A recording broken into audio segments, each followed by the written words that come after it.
Pausa. En el principio de todo, cuando el tiempo mismo era joven y el mundo era un lienzo recién pintado por el Creador, existió un lugar de perfecta armonía. Un jardín llamado Edén.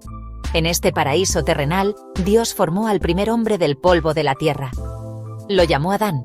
Respiró en su nariz aliento de vida, y Adán se convirtió en un ser viviente, un reflejo del amor de su Creador. Caminaba con Dios en la frescura del día, en una comunión tan pura y directa que hoy apenas podemos imaginar. No había soledad en su corazón, pues la presencia de Dios lo llenaba todo. Era una existencia de paz, propósito y conexión absoluta. Sin embargo, en medio de toda esa perfección, Dios vio que no era bueno que el hombre estuviera solo. En un acto de profunda ternura y sabiduría, hizo caer a Adán en un sueño profundo. Mientras Adán dormía, Dios tomó una de sus costillas y, de ella, formó a la mujer. La presentó a Adán, y él, al verla, reconoció en ella una parte de sí mismo. La llamó Eva, porque sería la madre de todos los vivientes. Juntos, eran la culminación de la creación, dos seres distintos pero unidos en un solo propósito, destinados a cuidar el jardín y a vivir en una relación de amor mutuo y obediencia a su Padre Celestial. Estaban desnudos, y no sentían vergüenza, pues la inocencia cubría sus almas como un manto de luz. La vida en el Edén era una sinfonía perfecta. Cada día era una oportunidad para descubrir más de la creación de Dios. Los ríos fluían con agua cristalina, y los árboles ofrecían frutos deliciosos. No existía el dolor, la enfermedad ni el miedo. Adán y Eva tenían una tarea sagrada: labrar el jardín, guardar el jardín. Esto no era un trabajo pesado, sino una colaboración gozosa con el Creador. Era un llamado a participar en el mantenimiento de la belleza y el orden del mundo. Su existencia era un testimonio constante de la bondad y la generosidad de Dios, quien les había provisto de todo lo necesario para una vida plena y feliz. En este estado de gracia, la relación entre Adán, Eva y Dios era el centro de todo. No había intermediarios, ni rituales complicados.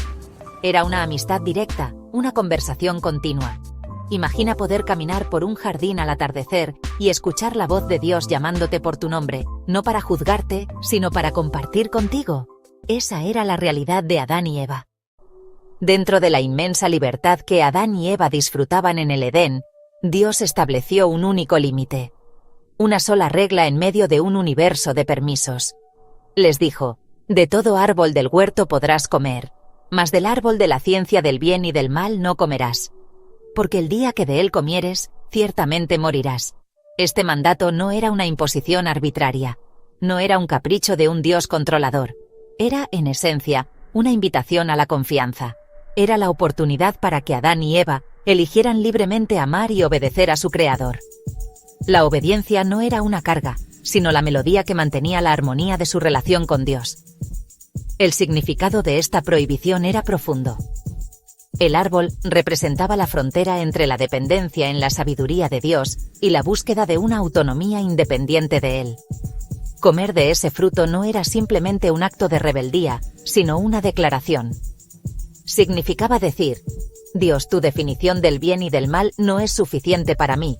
Yo quiero decidir por mí mismo qué es bueno y qué es malo. Era un intento de usurpar la autoridad divina, de ponerse en el lugar de Dios. La obediencia, por otro lado, era un acto de humildad y amor. Un reconocimiento de que la verdadera libertad se encuentra en vivir según el diseño de aquel que nos creó. Pensemos en esto por un momento. Dios les dio un jardín entero. Cientos, quizás miles de árboles, con frutos deliciosos a su disposición. La abundancia era la norma. La restricción era la excepción. La prohibición no buscaba limitar su gozo, sino proteger su relación.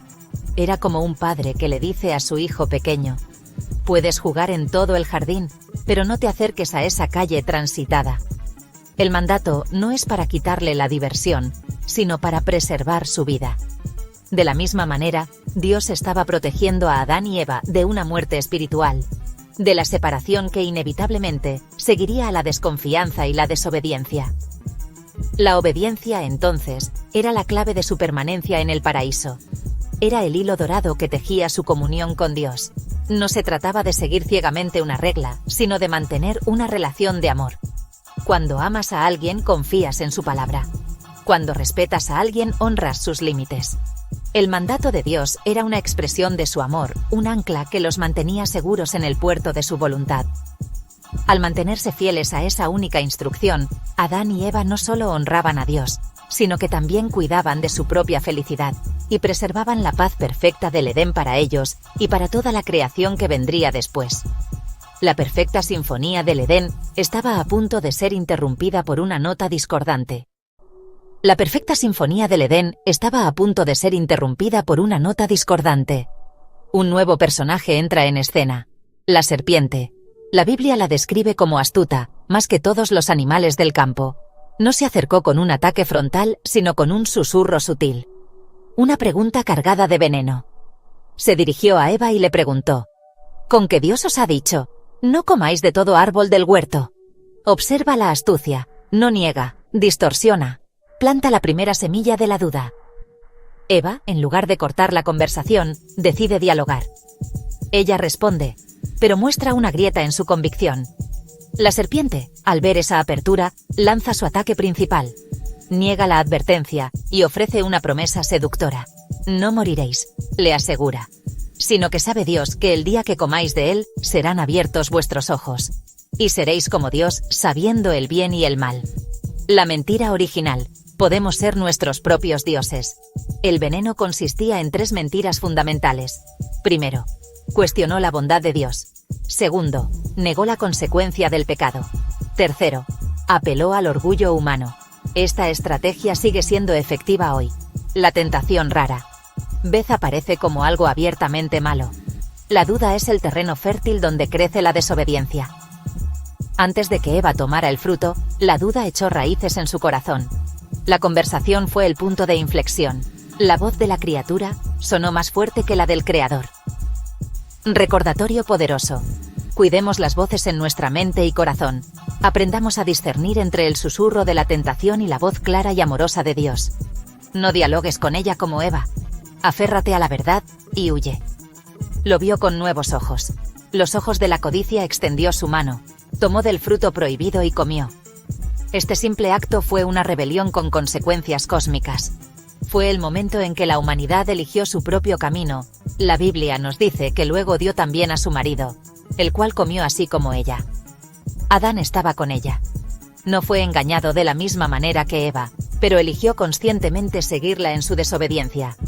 Juntos, en un acto de voluntad unida, rompieron el único mandato que se les había dado.